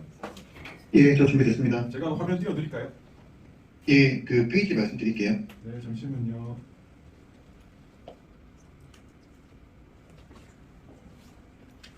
일단 저는 두 가지를 말씀을 드릴 거고요. 일단 제 섹터가 이제 정유화학, 태양광 이렇게 있는데 거기에 대한 투자 의견, 뭐 종목에 대한 이야기 매우 간단하게 말씀드릴 거고요. 그 띄워주신 PPT 같은 경우는 제가 한 달 전에 미국 휴스턴 출장 갔다 온 관련된 보고서인데 사실 이 내용은 제 섹터뿐만 아니라 다른 섹터들에도 굉장히 인사이트가 있는 내용들이어서 그 출장 내용 위주로 좀 말씀을 드리려고 하고요. 자료 준비하시는 동안에 제가 일단 제 섹터에 대한 의견을 좀 말씀드리도록 자료 하겠습니다. 준비됐습니다. 예, 일단 이 자료는 제가 이따가 설명을 드릴 거고요. 제 섹터에 대한 투자 의견이랑 종목에 대해서 먼저 말씀을 드릴게요. 저는 기본적으로 유가가 약세로 가기가 좀 만만치 않다라고 생각을 하고 있습니다. 그렇게 생각하고 있는 이유는 사우디가 지금 이번에 네온 프로젝트, 라인 프로젝트 그 170km에서 2km로 줄였다는 뉴스도 보셨겠지만 굉장히 돈이 부족한 상황이에요. 그래서 사우디 입장에서는 이번에 2차 상장을, 사우디 아람코 입장에서는 2차 상장을 이번 2, 3분기 중으로 예정을 하고 있는 상황입니다. 그걸 통해서 이제 돈을 마련하려고 하는 거고요. 당연히 이제 상장을 성공하려면 유가를 떨어뜨릴 이유가 전혀 없겠죠. 그래서 최근에 이제 들으셨겠지만 2분기 말까지 감산 연장을 한다는 얘기가 있고요. 시장에서는 사실 올해 연말까지 감산 연장할 거라고 생각을 하고 있습니다. 그래서 사우디도 사실 유가를 떨어뜨릴 이유가 전혀 없다고 보시면 되고요. 그리고 미국 같은 경우도 계속 바이든이 화석연료 업체들을 죽이게 하고 있기 때문에 투자를 계속 못하고 있습니다. 그러다 보니까 이 엑소모빌이라든지 이런 메이저 업체들도 생산 여력이 많이 떨어져 있는 상태라고 보시면 될 것 같고요. 작년에는 미국의 원유 생산량이 4.3대치를 기록을 했지만 올해도 아마 그렇게 할 겁니다. 근데 작년 대비해서 생산량 증부는 굉장히 많이 떨어질 가능성이 있어요. 그래서 미국도 사실은 생산 여력이 별로 없다고 보시면 되고요. 그리고 최근에 베네수엘라의 경제 제재가 다시 또 재개가 됐습니다. 그쪽도 원유 생산국인데 이런 부분들도 유가 공급에 원유 공급에 영향을 줄 수밖에 없고요. 중동 이슈 같은 경우는 다들 익히 알고 계실 겁니다. 이것도 단기간에는 좀 슬로해지는 것 같긴 하지만 여전히 지속될 수 있는 이슈라고 생각을 하고 있고요. 예, 그래서 전반적으로 지금 유가는 저희가 좀 강세로 좀 보시고 판단하시기 맞다라고 보고 있고 그런 관점에서는 정유주 계속 긍정적으로 봅니다. 중장기적으로 계속 긍정적으로 생각을 하고 있고요. 화학주 같은 경우는 이렇게 유가 강세가 나타나면 사실 원가 측면에서도 불리하고요. 수요 측면에서도 불리합니다. 그래서 화학주는 모든 화학업체들이 다 추천드리지는 않고요. 일부 화학업체들만 추천드립니다. 지난주 금요일에도 그렇고 지난주에도 화학업체 중에서 다운스트림 업체들이 실적 발표를 했는데 이 업체들이 대부분 실적이 좋습니다. 유니드 같은 경우도 컨센 대비해서 15% 잘 나왔고요. 그리고 효성 첨단 소재, 효성 TNC도 컨센 대비해서 30%, 50% 이렇게 잘 나오면서 서프라이즈를 기록을 했거든요. 그래서 결론적으로 지금 현재 상황을 쭉 놓고 보면 화학업체 중에서도 다운스트림에 있는 스페셜티라는 업체들이 상대적으로 견조하다고 보시면 될 것 같습니다. 그래서 그런 관점에서 저는 긍정적으로도 다운스트림 화학업체들만 추천을 드리고요. 긍정적으로 말씀드릴 수 있는 업체들은 유니드, KCC, 금호석유, 효성첨단소재, 효성 TNC 이렇게 5종목 정도를 좀 긴 관점에서 긍정적으로 말씀드릴 수 있을 것 같습니다. 특히나 다운스트림 업체만 말씀드리는 이유가 뭐냐면 다 아실 거예요. 중국이 이제는 자금률이 많이 올라와서 우리나라 화학업체들이 중국으로 팔아서는 사실은 답이 없습니다. 그렇다면 다른 지역을 찾아야겠죠. 근데 다른 지역이라고 하면 인도 정도가 있습니다. 지금 아시는 것처럼 인도는 증시도 워낙 좋고요. 화학 수요라든지 전반적인 수요가 너무 좋습니다. 근데 문제는 인도가 중국만큼 인구수도 많고 수요도 전제력이 있지만 화학 설비가 너무 없다는 거고 그중에서도 다운스트림 화학 제품은 특히나 더 없습니다. 이게 말도 안 되는 게 우리나라 대비해서 다운스트림 화학 제품 설비가 대략 10분의 1 정도밖에 안 돼요. 인구수라든지 이런 것도 비교해 보시면 당연히 앞으로 인도의 다운스트림 화학 제품 수요는 폭발적으로 늘어날 수밖에 없을 거고요. 설비가 별로 없기 때문에 순수입을 할 수밖에 없습니다. 그러면 수입을 할 때 우리나라 업체들로부터 수입할 가능성이 굉장히 높은 거고요. 그 과정에서 우리나라 업체 중에서 1등하는 업체들이 꽤 많습니다. 제가 아까 말씀드렸던 그런 종목들이 대부분 글로벌 1등하는 업체들이거든요.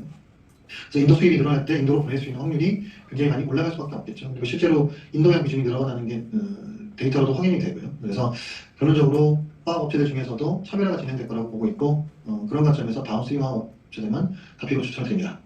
네, 제 의견을 다 말씀드렸고요. 그 자료 띄워드린 거 페이지 1페이지를 보시도록 하겠습니다. 제가 이번에 이제 휴스턴에 갔다 온 건데 에너지 컨퍼런스를 다녀온 겁니다. 이게 이제 30년 된 행사고요. 세라믹 클럽에서 30년은 좀 넘은 것 같고요. 10년 전에는 쉐일에 대한 이야기를 했다고 합니다. 10년 전에 이 행사를 갔었으면 쉐일과 관련된 아이디어를 많이 얻어왔을 거라고 생각이 들고요. 사실 지난 10년 동안은 에너지 업계에서 딱히 이슈가 별로 없었어요. 쉐일 붐 이후로.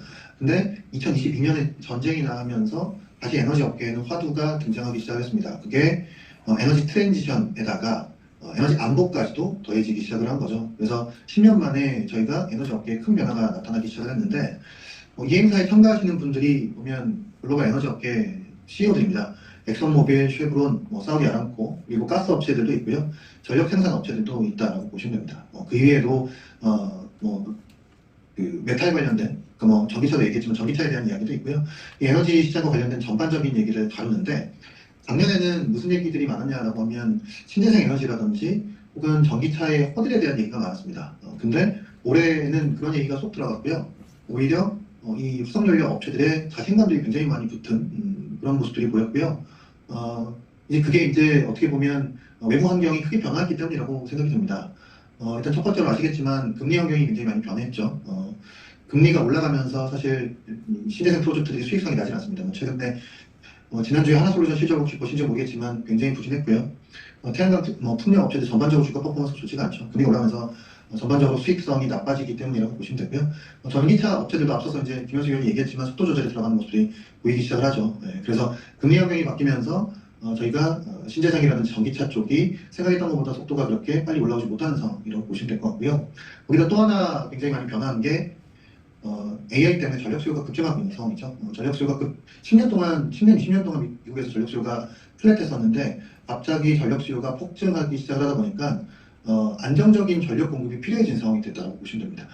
다들 아시는 것처럼 신재생 에너지는 가능성이 굉장히 높죠. 그래서 이 급증하는 전력 수요를 감당하기가 되게 어려운 상황이 됐습니다. 그러다 보니까 전력 업체들이 최근에 무슨 얘기를 하냐면 이 신재생 에너지도 중요하지만 가스 발전을 통해서 안정적으로 전력을 공급해야 된다는 이야기들을 하고 계시죠. 그래서 결론적으로 지금 전력 수요도 급증하면서 뭔가 외부 환경이 많이 바뀌었어요.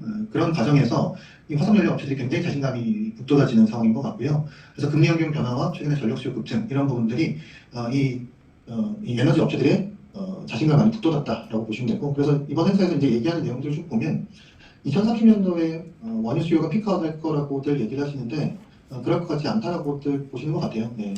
그리고 2040년도에 가스 피크아웃을 얘기를 하는데 그것도 느려질 수 있다라고 보시는 것 같습니다. 네. 그래서 지금 오일 메이저들의 최근의 투자 전략 방향을 보니까 전부 지금 가스 쪽으로 포커싱을 많이 하려고 하고 있습니다. 이전에는 사실 원유, 코모리 같은 업체들은 원유 쪽에 포커싱을 하고 있었던 업체들인데 최근 들어서는 LNG 비즈니스를 늘리겠다고 얘기를 하고 있어요. 사우디 아람코도 비슷한 얘기를 합니다. 사우디 아람코도 앞으로 LNG 쪽에 집중을 하겠다라고 얘기하면서 기존 대비해서 원래 50% LNG 비즈니스 늘리겠다고 했는데 최근에 그걸 상향 조정했어요.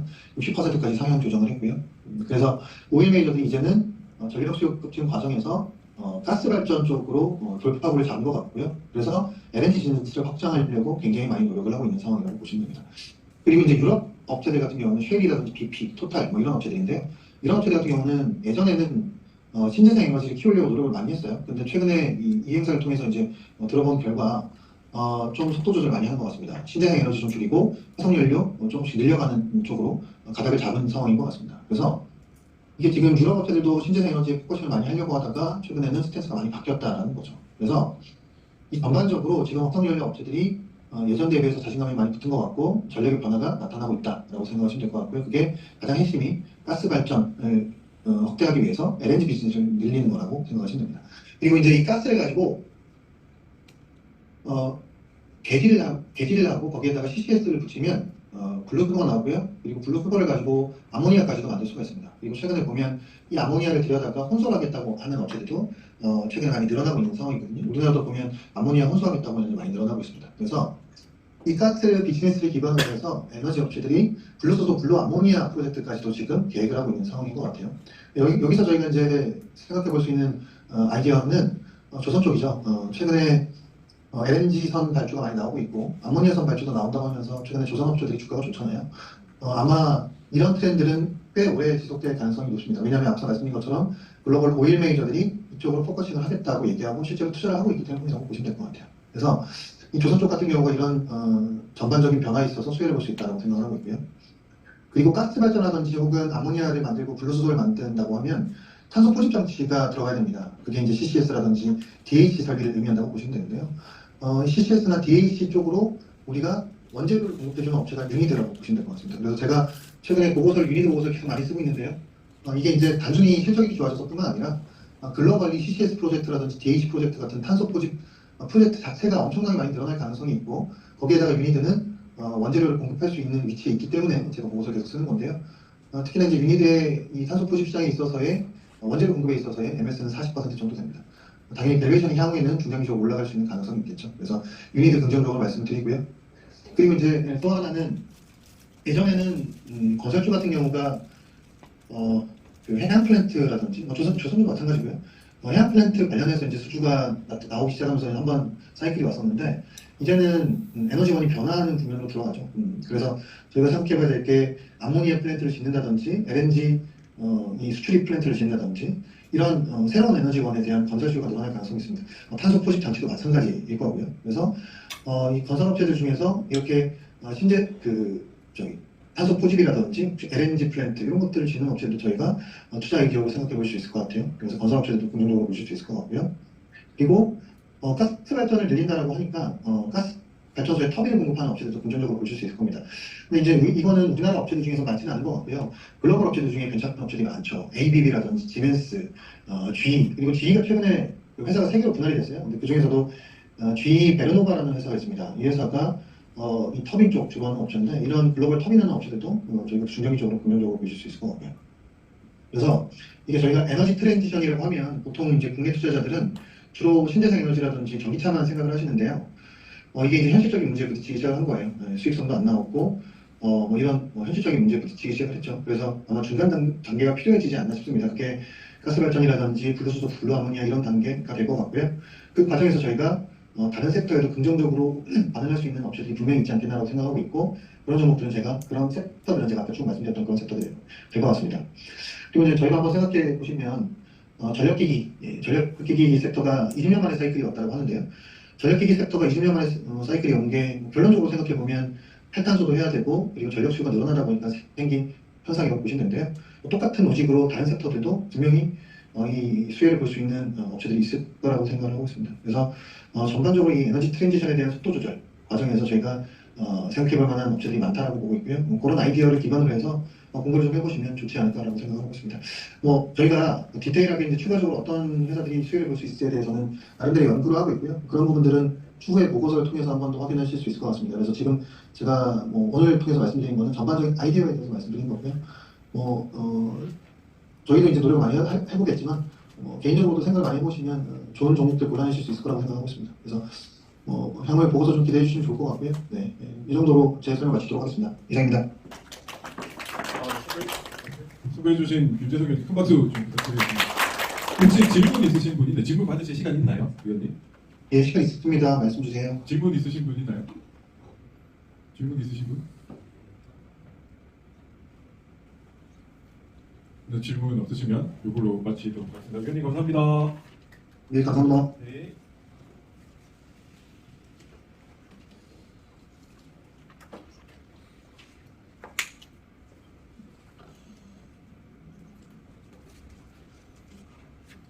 일단 오늘 발표는 애널리스트 발표는 여기서 끝났고 예를 들면 마지막에 지금 유니드라는 종목을 말씀해 주셨죠. 아까 처음에 말씀드릴 때 유가와 관련된 아이디어는 설명 주셨고 유니드도 많이 최근에 실적도 계속 잘 나오고 보고 계신 분들 있을 건데 하나증권에서는 탑픽으로 계속 이제 예상 애널리스트가 이제 유니드를 많이 말씀해 주셨어요. 그래서 거의 8만 원 밑에서 7만 원, 8만 원 사이에서 많이 좀 말씀을 주셨어요.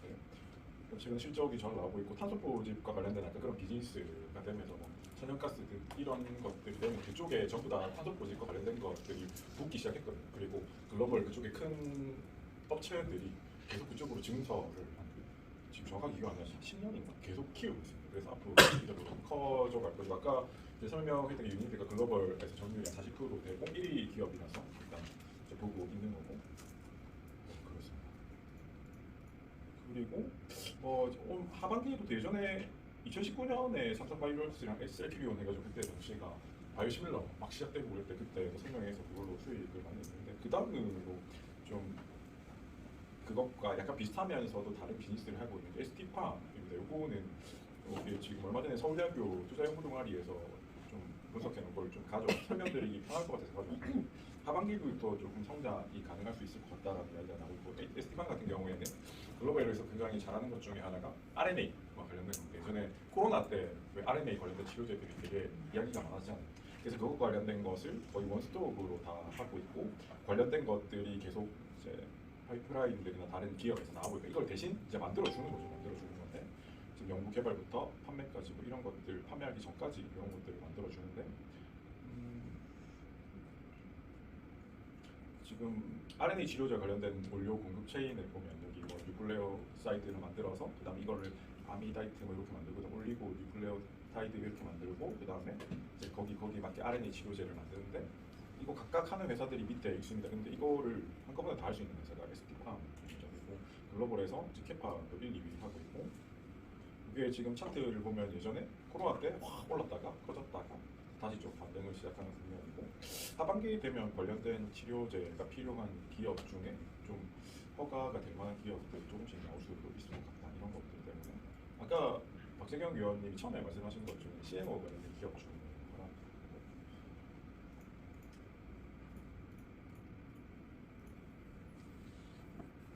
오늘은 일단 설명회를 이 정도 준비했습니다.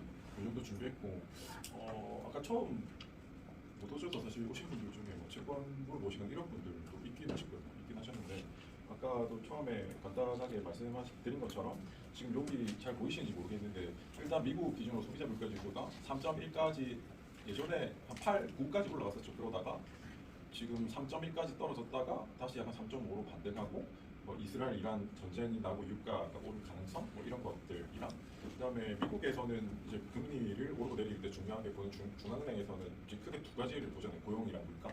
근데 물가는 방금 말씀해드린 그런 원리가 있고 고용과 관련된 거는 이제 미국 기준으로 보면은 예전에 이제 계속 수요가 적고 소비가 잘 나오는 게 이제 원래 미국인들보다도 이제 예전에 코로나 때 나가셨던 이주민들이 이제 다시 들어오면서 그 약간 대충 이야기하면 질 낮은 고용이나 이런 것들이 좀 있다고 합니다. 그래서 좀 한 몇 달 내에 그런 소비나 혹은 고용과 관련된 둔화되는 그 지난주 금요일인가 목요일인가 스태그플레이션 이야기가 조금씩 나오기 시작했어요. 그래서 이제 올해 초 같은 경우에는 금리를 뭐 7번까지 올릴 수도 있다라는 컨센서스가 있었고 얼마 전까지 뭐 3번 정도 내릴 거다 했었는데 최근에는 뭐 한두 번 정도 이야기가 나오고 있는데 어쨌든 하반기에는 금리를 내리기 시작하지 않을까 뭐 이렇게 보고 있고 한두 달 전까지만 해도 이제 전문가들이 이야기하는 게 이제 고용 소비나 뭐 이런 것들은 좋은데 사실 이게 물가를 높이 올라가면 언제쯤 계속 지켜보고 있는 게 그 소비가 둔화되면서 뭐랄까지 침체가 올 수 있는 가능성이 되기 전에 물가를 내리기 시작하려고 계속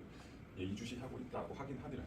그래서 어쨌든 아까도 말씀드렸던 저희 채권 쪽의 베스트 애널리스트하고 김상훈 애널리스트 결론은 일단은 10년물 국채 기준으로는 한 밴드를 4.66에서 4.88 정도까지 일단 보고 있어서 지금 보니까 10년물 국채 금리가 한 4.7인가 4.7 조금 안 됐던 것 같아요. 그래서 지금 좀 뭐 국채나 뭐 이런 것들 채권 투자를 하고 싶으신 분들은 지금 사는 것도 되게 괜찮을 것 같다 뭐 이런 이야기를 해주셨습니다. 아시겠지만 주식처럼 채권 같은 경우에도 저번에도 채권 설명 16년 만에 기회를 받는 방법이라고 해서 한번 했었는데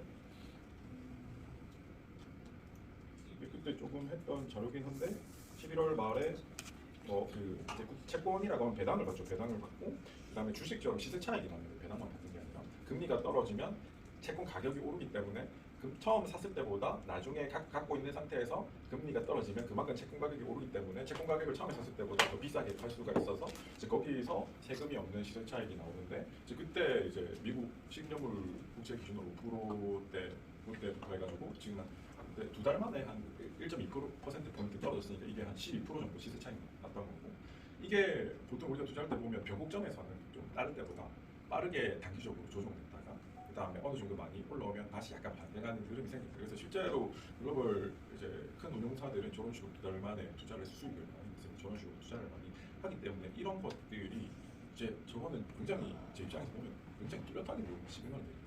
이런 것들을 잘 활용하셔도 좋고 아니면 뭐 장기적으로 그냥 내 자산이 많은데 채권 가지고 가면은 지금 기준으로 해서 금리 몇 번이나 하면은 시세 차익도 한 5%에서 10% 가져가면서 배당도 한 4%에서 8% 정도 가져갈 수 있는 그런 이제 주식 변동성 싫다하시는 그런 분들도 있거든요. 그래서 이런 것들도 활용하실 수도 있을 것 같습니다. 오늘 제가 준비한 거는 여기까지입니다. 혹시나 뭐 다른 궁금한 거 있으시면 제가 뭐 아는 선에서 답변을 드리겠습니다. 궁금한 거 있으십니까? 궁금한 거 없으시고 오늘 이제 끝나고 이제 가실 때 나중에 뭐 저기 오늘 들어오시면서 그 성함이랑 뭐 이런 거 안 적어주신 분 좀 적어주시고 가시면 되고 같이 오셨는데 요 옆에 보면 318 재즈펍 라운지라고 간단한 저녁이라는 거 간단한 와인 한 잔 정도 같이 저랑 좀 잘 지내보고 싶다 하시는 분들은 잠시 갔다가 저녁 먹고 가셔도 되고 제 명함도 좀 앞에 있거든요. 개인적으로 궁금한 거 물어보셔도 되고 그렇습니다. 고생 많으셨습니다. 다음 주에 저희 진짜 요거 준비한 거고 한 2, 3주 동안 위에 리서치 센터 센터장님한테도 욕먹고 저희 센터장님한테도 욕먹고 애널리스트한테도 욕먹고 이거 안 하던 거 체크하고 한다고 되게 신경 많이 썼습니다. 감사합니다.